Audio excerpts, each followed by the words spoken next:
Let's get right into it. Number one, multitasking. Myth. Think you're a multitasking master? Your brain disagrees. You're not doing multiple things at once. You're switching back and forth, fast. Every switch leaves behind mental residue, slowing you down and increasing mistakes. Ever tried cooking while answering emails? Suddenly your coffee's salty and your email says, preheat the oven. You think you're being efficient, but it's actually the opposite. Multitasking isn't a skill. It's just distracted chaos.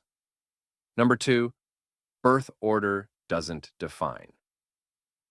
You firstborns are leaders. Youngest kids are wild. Middles are overlooked. That's the myth. But science, not impressed? Studies show birth order explains only about 3% of personality differences. What actually matters? Your upbringing, genetics, environment. So no, you're not the responsible one just because you're the oldest. These stereotypes sound fun, but they're about as scientific as a fortune cookie. 3. You are not four letters ENTJ, ENFP, ESFJ. Ever taken one of those quizzes that gives you a four-letter personality label? That's the Myers-Briggs test, invented in the 1940s by a mother-daughter duo with no formal training in psychology.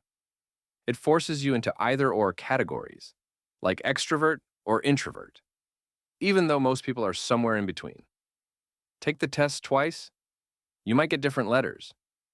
Yet companies still use this to hire and build teams. You're a full human being, not a BuzzFeed quiz result. Number 4, Mozart makes you smarter? Not really. In 1993, a small study found college students did slightly better on a test after listening to Mozart for 10 minutes.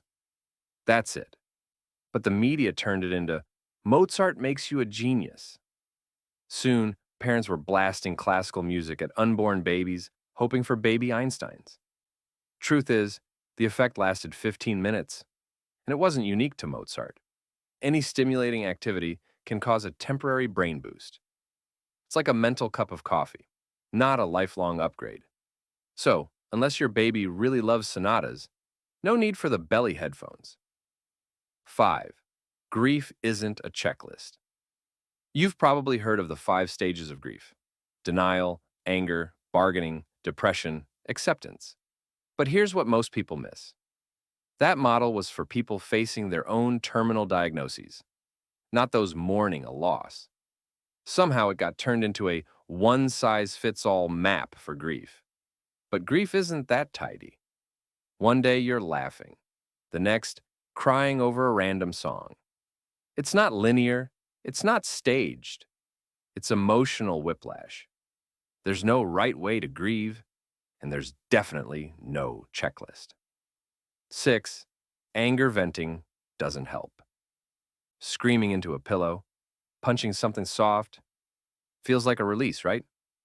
Actually, it makes things worse. When you lash out, your brain ramps up adrenaline and aggression. You're not calming down, you're reinforcing fight mode.